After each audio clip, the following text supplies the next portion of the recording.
O que eu respondo para o cliente quando ele pergunta isso aqui, ó? Quais as chances de ganhar?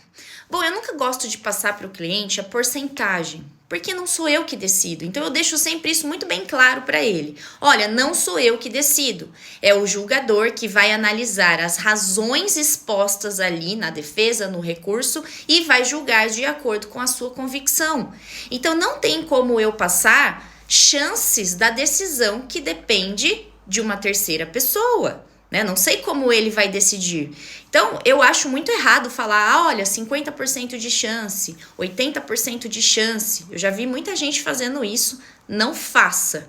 Prefira explicar da forma como eu vou te falar aqui nesse vídeo, que é exatamente assim que eu explico para o meu cliente. Então, eu falo para ele assim, olha, o que anula uma penalidade? Então, seja multa, suspensão, cassação da CNH. Eu costumo dizer que a lei ela traz uma receita da exata conduta que o agente deve ter na hora de lavrar o auto de infração e o órgão na hora de aplicar penalidades. Então, existe uma forma pela qual ele deve lavrar o auto de infração e também instaurar e processar o processo administrativo. Se ele não segue essa receita trazida pela lei, a gente vai ter uma nulidade. Então, a consequência da inobservância da lei é a nulidade do ato por eles praticado. Eu sempre uso como analogia a seguinte situação. Olha, nós que somos motoristas, proprietários de veículos, nós devemos estar com a documentação do veículo em ordem, né? O licenciamento pago, o veículo em bom estado de conservação. A gente tem que dirigir um veículo com a categoria da CNH que a gente tem que estar com a CNH válida, né? Caso contrário, qual é a consequência pelo descumprimento de tudo isso que eu falei? É a penalidade, né? Nós cometemos infrações de trânsito e seremos penalizados por isso. Muito bem, o órgão de trânsito, quando não cumpre a receita trazida pela lei, a consequência pela inobservância dela é a nulidade dos atos que eles praticam. Então, por exemplo, se a lei fala que no auto de infração deve ter tal informação, e se não está esta informação no auto de infração, tá aí uma nulidade.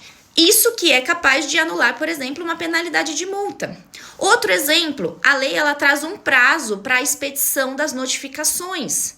Se o órgão de trânsito não cumpre o prazo trazido em lei para expedir essas notificações, também há uma nulidade, há uma inobservância da lei, cuja consequência é a nulidade daquele ato. Então, veja bem, para a gente concluir aqui, não adianta a gente passar porcentagem de chance. Tantos por cento de chance de dar certo. Não é você que decide, é o julgador que vai decidir.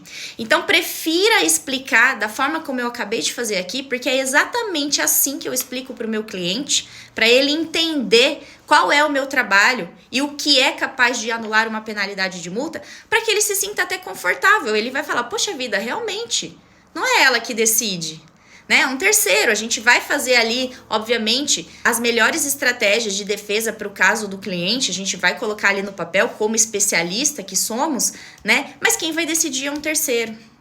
E não dá para adivinhar como ele vai decidir, tá? Então, prefira explicar o que gera a nulidade do ato.